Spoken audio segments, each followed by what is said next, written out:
Hello, friends, welcome to Civil Addicts once again. So, today we are going to discuss about a new exam जी की झाली होती कधी 3 तारखेला. जर तुम्हाला माहीत असेल, काही लोकांनी ही एक्झाम दिली असेल, काही लोकांना माहीत पण नसेल, तर IBPSची एक्झाम होती, ॲसिस्टंट प्लॅनर ग्रुप बी. तर ह्याचं हे हॉल तिकीट पण आहे आपल्या एका स्टुडंटचं. बाय MIDC कंडक्ट केली होती. तर MIDC तुम्हाला माहिती की आपण त्याच्यावर पण मागं ॲनालिसिस दिलं होतं D आणि E लेवलच्या लोकांचं. आणि आता जे तुम्हाला AE लेवलच्या लोकांसाठी पण युजफुल राहणार आहे. सो इथं सगळं बघा, व्हेन्यू, एक्झामचं आयॉन डिजिटल झोन, हे ते सगळं टोटल 3 तारखेला बघा, 3/4/2024 वेनसडेला रिपोर्टिंग टाईम पण दिलं आहे 3:30. तर ह्यावेळेस ही एक्झाम घेण्यात आली होती 3/4ला. तर ॲसिस्टंट प्लॅनर म्हणून एक पोस्ट होती फ्रेंड्स, ग्रुप बीची पोस्ट होती. तर त्यावेळेस तर टोटल ह्याचे जर क्वेश्चन्स जर तुम्ही बघितले तर जसं MIDCचंच पॅटर्न होता, 50 क्वेश्चन्स टेक्निकल आणि ऑप्शन्स त्याला 5 होते. जसं म्हणलं हे पूर्वी पण आपण सगळं सांगितलेलं आहे. मार्किंगला no negative marking, same MIDC. आता जर एक लक्षात ठेवा, MIDC आलं तर नो निगेटिव्ह मार्किंग राहणार आहे. त्यामुळे बिंदास सगळे अटेम्प्ट करून यायचे आहेत. क्वेश्चन्स चुकूनसुद्धा असे 97, 98, 99 असे काही अटेम्प्ट करू नका. 100 आउट ऑफ 100 अटेम्प्ट केला पाहिजे. तर फक्त क्वेश्चन डिस्कस करू आज व्यवस्थित. एकूण एक क्वेश्चन्स बघूया. आणि जसं म्हणलं की प्लॅनरचा पेपर होता, ॲसिस्टंट प्लॅनरचा. सो सगळे सिव्हिल इंजिनिअरिंग रिलेटेड नव्हते, काही टाउन प्लॅनिंग रिलेटेड पण क्वेश्चन्स किंवा आर्किटेक्चर रिलेटेड पण क्वेश्चन्स होते. त्यामुळं सगळेच एक्झॅक्ट सिव्हिलचे क्वेश्चन्स नाही आहेत. त्यातले 15 ते 20 ते 25च्या रेंजमध्ये, म्हणजे 50% आसपास क्वेश्चन्स होते ते सिव्हिलचे होते. त्यामुळं त्यातले पण आपल्याला जे भेटलेत 15च्या आसपास, 16-17 भेटलेले आहेत. तर त्यामुळं तेच आपण डिस्कस करणार आहे. तर ह्यामध्ये जो फर्स्ट क्वेश्चन आहे friends, which of the following is plutonic rock. तर जर तुम्ही थोडंसं ऑब्झर्व केलं, एक 15-20 क्वेश्चन जे आपल्याला भेटलेत रॉक्स रिलेटेड क्वेश्चन, म्हणजे सेडिमेंटरी रॉक, प्लुटॉनिक रॉक. तर ह्यामध्ये पण जे स्टेटमेंट्स, मेटामॉर्फिक रॉक, तर हे सगळं टोटल बिल्डिंग मटेरियल रिलेटेड. जर तुम्ही थोडं बघितलं बिल्डिंग मटेरियल RCC, तर बघा किती क्वेश्चन्स बघायला भेटतात. बिल्डिंग मटेरियलचे पण एक 5 ते 6 क्वेश्चन्स तर टोटल बिल्डिंग मटेरियलचे बघायला भेटले. त्यानंतर जर तुम्ही RCC बघितलं तर इथं बघू शकता तुम्ही की कवर्स, स्टँडर्ड डेव्हिएशन, फुटिंगचं, बीमचं कवर म्हणा, स्ट्रिपिंग टाईम म्हणा, तर हे सगळे क्वेश्चन्स बघायला भेटले. त्यानंतर ही स्पेसिफिक ग्रॅव्हिटी ऑफ स्टोन असेल, ब्रिकचं किंवा रेशो असेल, हे सगळ्या गोष्टी एक तर बिल्डिंग मटेरियल मोस्टली, त्यानंतर RCC, त्यानंतर काही थोडंफार सॉईल आणि फ्लुइडचे क्वेश्चन्स बघायला भेटले. सो एकदम सिम्पल लेवलचे क्वेश्चन आहेत. आणि ऑलमोस्ट तुम्हाला हे पण का देतो आहे, तर हे क्रॉस चेक पण होतं की आपल्या कोर्समध्ये ह्या गोष्टी आधीच कवर केलेल्या आहेत. त्यामुळं ह्या रिलेटेड आता मला नाही वाटत की डिटेल ॲनालिसिस बनवायची गरज आहे. ऑलरेडी जर तुम्ही पूर्ण कोर्स आपला केलात कवर, तर ह्या सगळ्या गोष्टी कवर होतील. तरी हा जो व्हिडिओ किंवा ही जी एक्झाम होती एक्झॅक्ट आपल्याला लक्षात आलं नाही, त्यामुळं थोडंसं डिले झाला ॲनालिसिसमध्ये. काही हरकत नाही आहे. पण आता तुम्हाला फक्त एक व्हेरीफाय होऊन जाईल की जो कोर्स घेतला आहे तुम्ही, काही लोक घ्यायचे असतील तर त्यांच्यासाठी एक क्रॉस चेक पण म्हणा, आणि एक जे तुमचं इन्व्हेस्टमेंट आहे ते राईट डायरेक्शनमध्ये तुम्ही केलं आहे ह्याचं एक व्हेरिफिकेशन. तर ह्यामध्ये जो फर्स्ट क्वेश्चन आहे की which of the following is a plutonic rock, तर ह्याचा आन्सर होता ग्रेनाइट. फ्रेंड्स, ज्यांनी पण ग्रेनाइट टिक केलं आहे त्यांचा राईट आन्सर आहे. तर ऑप्शन्स काय काय होते ते, तर वेगळे रॉकचे ऑप्शन्स असतील तुम्हाला, त्यातलं ग्रेनाइट टिक करायचं होतं. तर कुठले प्लुटॉनिक आहे, कुठला हायपाबेसल आहे, कुठला अजून वेगळे वोल्कॅनिक आहे, तर हे सगळं आपण बघूया. हे इग्नियस रॉकचे जे प्रकार आहेत. त्यानंतर सेडिमेंटरी रॉकबद्दल विचारलं होतं की कुठला सेडिमेंटरी आहे, सेम तसाच क्वेश्चन होता. तर त्याचा आन्सर आहे लॅटराईट. तर बघा व्यवस्थित, तुम्हाला फक्त एक थोडी बेसिक आयडिया जरी असते ना PYQच्या IBPSच्या, तर हा पेपर खूप लोकांना एकदम इझी गेला असता. Unit of kinematic viscosity friends metre square per second. तर ह्यामध्ये जर तुम्हाला माहिती आहे की म्यू अपॉन रो हे कायनॅमॅटिक विस्कॉसिटी असतं. म्यू म्हणजे काय, डायनॅमिक विस्कॉसिटी, न्यूटन सेकंड पर मीटर स्क्वेअर. आणि ह्यामध्ये जसं तुम्हाला म्हणलं की डेन्सिटीचं युनिट मीटर क्यूब पर मीटर के जी पर मीटर क्यूब. तर ह्याचं जर तुम्ही पूर्ण टोटल ह्यामध्ये के जी मीटर पर सेकंड स्क्वेअर पण येतं खाली. तर ह्यामध्ये जर तुम्ही नीट कॅल्क्युलेट केलं तर metre square per second answer राहतं वर. कारण बघा मीटर आणि हे मीटर क्यूब हे काय झालं मीटर रेस टू 4. तर ह्यामध्ये मीटर स्क्वेअर आणि मीटर रेस टू 4 झालं. के जी कट होतं आणि हे सेकंड स्क्वेअर खाली होतं तर एक सेकंड कट होतं तर मीटर स्क्वेअर पर सेकंड हे राहून जातं. हे ज्या पण मी खूपदा एक्सप्लेनेशन केलेलं आहे आणि हे बेसिक झालं आहे आता लोकांना. तर त्यामध्ये एल स्क्वेअर टी इनवर्स असं पण MLTच्या फॉर्ममध्ये तुम्ही लिहू शकता. M0 पुढं जर एक्झाममध्ये विचारला क्वेश्चन तर ह्या टाईपचा पण विचारू शकतात. तर जी वॉटरमोर सॉईल असते तिला म्हणतो आपण ॲल्युअल सॉईल. तर ह्यामध्ये पण जे ट्रान्सपोर्ट होती पाण्यामुळं डेफिनेशन विचारली असेल. त्यामध्ये तुम्हाला वेरियस टाईप ऑफ सॉईल जे आहेत, कुठली लुईज आहे किंवा विंडमुळं कुठली सॉईल बनती किंवा ग्रॅव्हिटीमुळं कुठली सॉईल फॉर्म होती किंवा रनिंग वॉटरमुळं कुठली होती. तर ह्यामध्ये वेरियस टाईप्स ऑफ सॉईल आपण बेसिक चार्ट आपला दिलेला आहे. त्यामध्ये सगळं तुम्हाला कवर केलेलं आहे ऑलरेडी. त्यानंतर स्टँडर्ड डिव्हिएशन फॉर M25 त्याचा आन्सर आहे 4. हा पण चार्ट बघितला आहे आपण ऑलरेडी की वेरियस 3, 4, 5 असे 3 महत्त्वाचे स्टँडर्ड डिव्हिएशन आहे. त्यानंतर एक वाढतं 6. तर सगळ्याचाच चार्ट आपण खाली डिस्कस करूया. त्यानंतर मॉडरेट कंडिशनसाठी RCC ग्रेड कुठला आहे.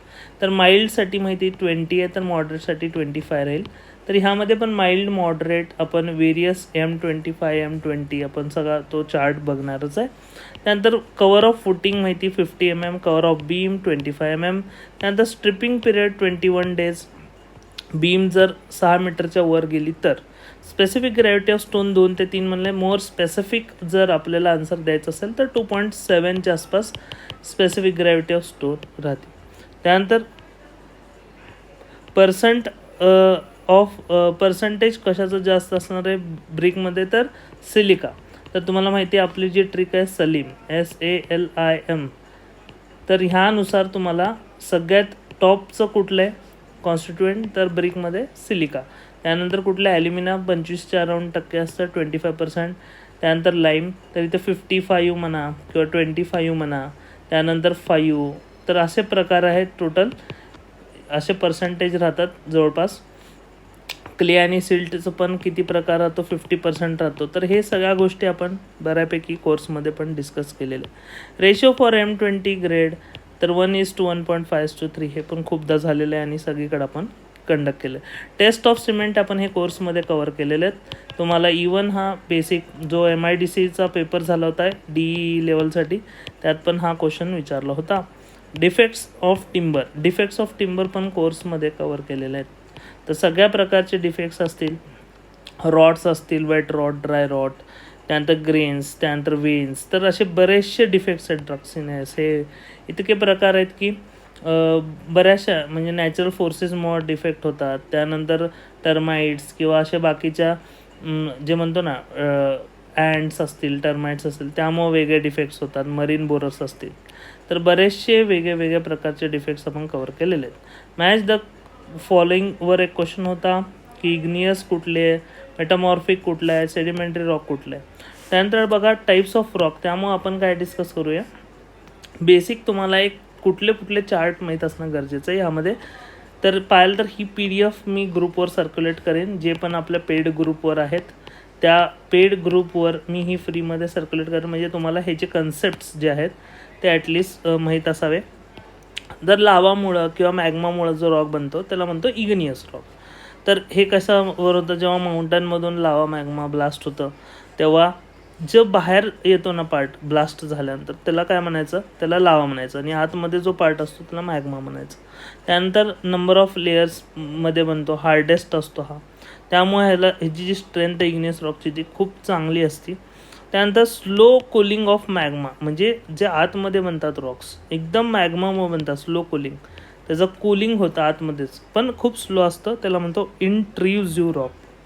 आणि बाहेर आल्यावर रॅपिड कुलिंग वाढतं, कुलिंग एकदम वाढतं, त्यामुळे त्याला म्हणतो एक्स्ट्रुझिव्ह रॉक्स.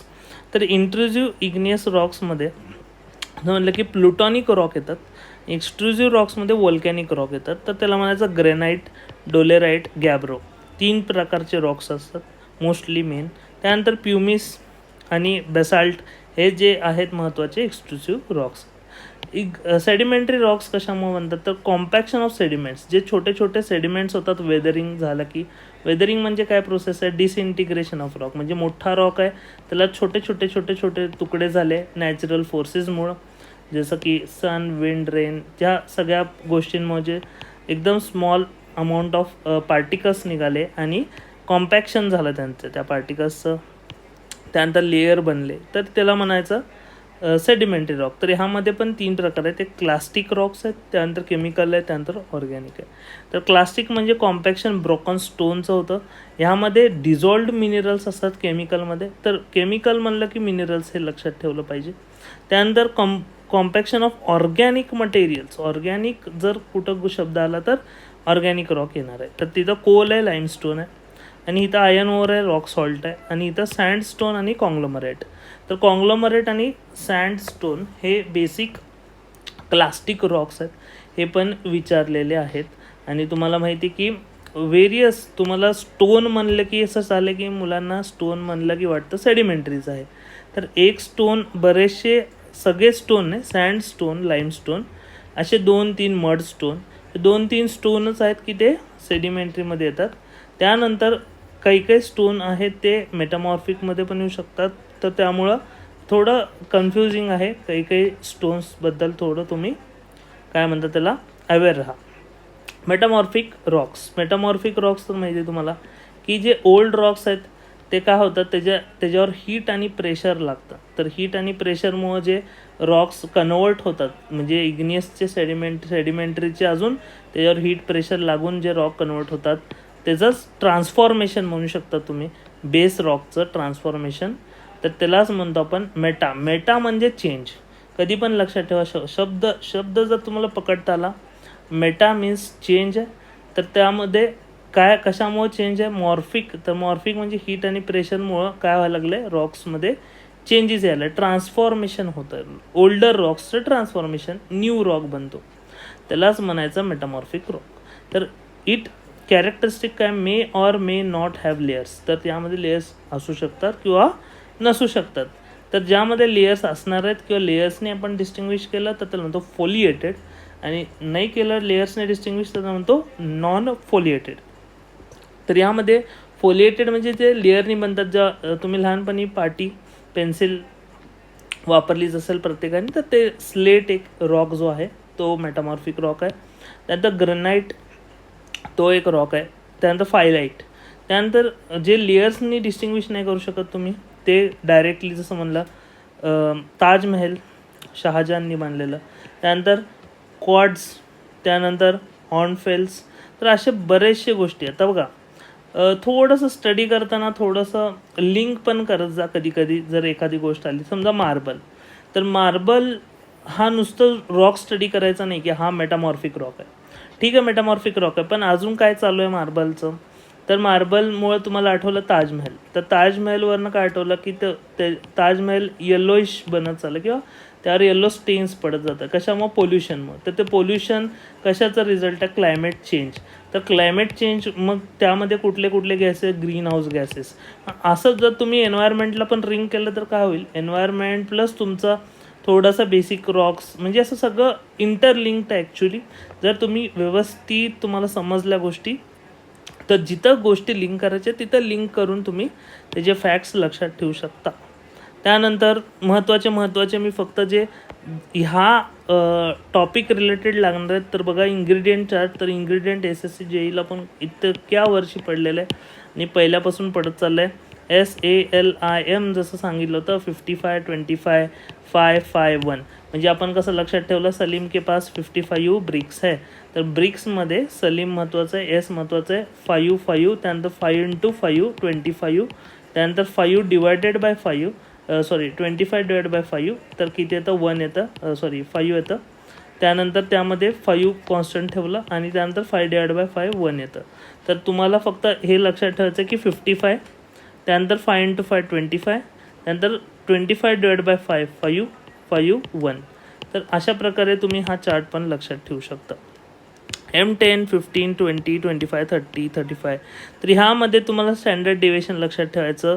जी महत्त्वाची कन्सेप्ट आहे, 10 आणि 15साठी 3.5 आहे, 20 आणि 25 म्हणजे 2 आणि 2, इथं 2 2चाच पार्ट आहे. पुढं जो येणार आहे तर जास्त वाढत राहणार आहे. तर प्रत्येक 10पासून चालू करा ग्रेड, 10पासून ते 60पर्यंत तुम्ही 5 5नी वाढवत राहा आणि पहिल्या 2 2ला डायरेक्टली व्हॅल्यूज द्या. म्हणजे 10 आणि 15ला ग्रुप करा, 15 आणि 20ला 20 आणि 25ला ग्रुप करा आणि 25च्या वर म्हणजे 30पासून ते 60पर्यंत एक ग्रुप करा. तर 30 to 60 तुम्ही 5 देऊ शकता आणि पहिल्या 2 ह्याला 3.5, त्यानंतर इथं 4 आणि 5. तर अशा प्रकारे तुम्हाला हे पण सिम्पल लक्षात ठेवता येईल. आणि 65+ तुम्हाला माहिती की किती द्यायचं, तर 60 क्रॉस झालं, 60 क्रॉस झाल्या तुम्हाला 6 द्यायचं आहे. मग ते 61 तर येणार नाही, पण 65 हा ग्रेड कॉन्क्रीटचा घेऊ शकता तुम्ही, तर तिथं 6 तुम्ही देऊ शकता. तर 60 क्रॉस झालं की 6 असं लक्षात ठेवा, काहीतरी करून लक्षात ठेवणं गरजेचं आहे.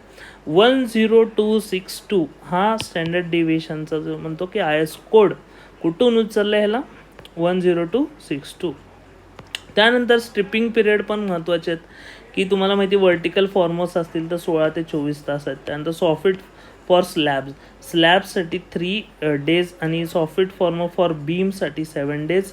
त्यानंतर प्रॉप्स इन स्लॅब आणि प्रॉप्स इन बीम्स. प्रॉप स्लॅबमध्ये 4.5पर्यंत 7 दिवस, 4.5च्या वर 14 दिवस, आणि ह्यामध्ये प्रॉप्स इन बीमसाठी 6 मीटरच्या पर्यंत 14 दिवस आणि 6 मीटरच्या वर बीम्स आणि आर्चेस पण पकडू शकता, तर 21 days.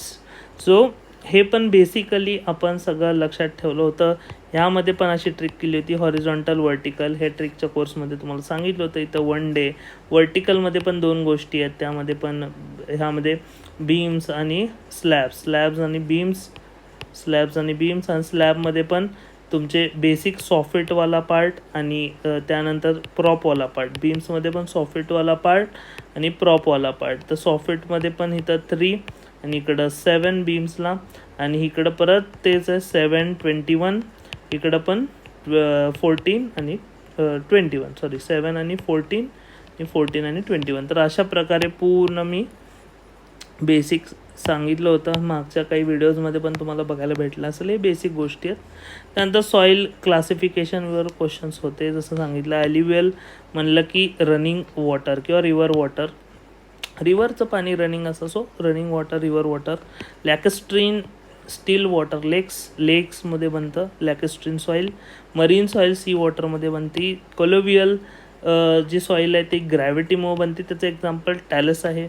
त्यानंतर ग्लेशियल सॉईल जे आहे, टिल, ड्रिफ्ट असे जे एक्झाम्पल्स आहेत त्या आईसच्या डिपॉझिशनमुळं बनतं, त्याला म्हणतो ग्लेशियल सॉईल. जे ग्रॅव्हिटीने डिपॉझिट होतात सॉईल्स त्याला काय म्हणायचं. तर अशा एजन्सीज आहेत, कीवर्ड लक्षात ठेवा. ॲल्युव्हियल म्हणलं की वॉटर, लॅकेस्ट्रीन म्हणलं की लेक, मरीन म्हणलं की सी, कोलोवियल म्हणलं की ग्रॅव्हिटी किंवा टॅलस, ग्लेशियल म्हणलं की हे. तर असे बऱ्यापैकी मी म्हणतो गोष्टी आहेत किंवा बेसिक एक्झाम्पल आहेत. जास्त वेळ खाणार नाही आहे, तुम्हाला ऑलरेडी सांगितलेलं आहे की हा कोर्समध्ये दिलेलाच आहे. मी फक्त जस्ट काही क्वेश्चन्स जे राहिले होते आपल्यामध्ये, जे बोनस मागच्या सांगितले नव्हते की या कोर्सबरोबर तुम्हाला काय काय भेटेल. टॉपर टॉक्स, त्यानंतर डेडिकेटेड ग्रुप्स, त्यानंतर डाऊट सॉल्विंग, त्यानंतर ॲक्सेस टू ऑफिसर्स, डायरेक्टली तुम्ही कॉन्टॅक्ट करू शकता सिलेक्ट झालेल्या मुलांना. त्यानंतर प्रॅक्टिस PDF यामध्ये MCQसाठी आणि जस्ट फॉर 1000 रुपीज. सो ह्यामध्ये ह्या सगळ्या गोष्टी आहेत महत्त्वाच्या. तर येणाऱ्या काळात लवकरच आता इलेक्शन्स संपत येत आहे, एखादा महिना पकडून चला अजून, तर 1 ते 2 महिन्यात तुम्ही रेडी राहायला पाहिजे. एक्झाम स्टार्ट होतील कुठल्या ना कुठल्या वेनी. सो पकडून चला की 2 महिने आहेत तुमच्याकडं. तर 2 महिन्याच्या आसपास तुम्हाला एक चांगला डेडलाईन सेट करा की मला ह्या 2 महिन्यात काही करून एक चांगलं सिव्हिल इंजिनिअरिंगचे 50-60 क्वेश्चन्स तुम्हाला IBPSला किंवा TCS म्हणा कुठलीही एक्झाम असू दे. IBPSची जर समजा BMC पकडली, BMC SC JE दोन्ही एक्झाम्स आहेत. त्यानंतर MIDC आहे. त्यानंतर जर तुम्ही बघितलं इकडं WCD आहे. तर ह्यामध्ये बरेचसे अजून काही सांगता येत नाही, पुढं ट्रान्सको ह्या काही गोष्टी येऊ शकतात. सो त्यामुळं लाईटली घेऊ नका, सिरियस राहा आणि करत राहा. काही ना काही थोडंसं का होईना डिस्कस करा आणि गोष्टी सिव्हिल इंजिनिअरिंगच्या रिलेटेड थोड्या व्यवस्थित रिटेन ठेवायच्या पॉईंट ऑफ व्ह्यूनी करा. कसं आहे, नुसतं क्वेश्चन वाचलं आन्सर वाचलं ह्याने काही होणार नाही. लॉंग टर्ममध्ये जो डाटा रिटेन ठेवेल तोच खरा विनर राहील. त्यामुळं आत्ताचा विचार करू नका की किती आहे. ह्यामध्ये कवर्स पण ॲक्च्युली सांगितले होते, मी सांगितलं नाही आहे, तर तुम्ही बघून घ्या. फुटिंगसाठी, बीमसाठी हे बेसिक आहे. म्हणजे अशा गोष्टी आहेत की आता ह्या ऑलरेडी ह्याच्यापेक्षा ॲडव्हान्स लेवलच्या गोष्टी कवर केलेल्या आहेत. जसं मी म्हणलं की आत्तापर्यंत जेवढे व्हिडिओज दिलेत आपण त्यामध्ये 100% ह्या गोष्टी कवर केलेल्या होत्याच. पण स्टील काही लोकांना कन्फर्मेशनसाठी आपण हा व्हिडिओ बनवला आणि हे ॲटलिस्ट काही एखादा दुसरा क्वेश्चन जो कवर केला नसेल तो ह्या फॉर्मॅटमध्ये पण कवर झाला असेल तर आणि हे जे पण सगळे टोटल टेस्ट म्हणा हे सगळे क्वेश्चन्स कवर केलेले आहेत. सो आय होप तुम्हाला कळालं असेल की ह्या पण एक्झामचं शेवटी आपण ॲन्स दिलं. तर शेवटी MIDCसाठी हा व्हिडिओ आणि ह्याच्या आधीचा व्हिडिओ प्लॅनरचा आणि DE आणि E लेवलचा तर तुम्हाला डेफिनेटली कामाला येईल आणि पुढच्या IBPSच्या ॲनालिसिससाठी पण.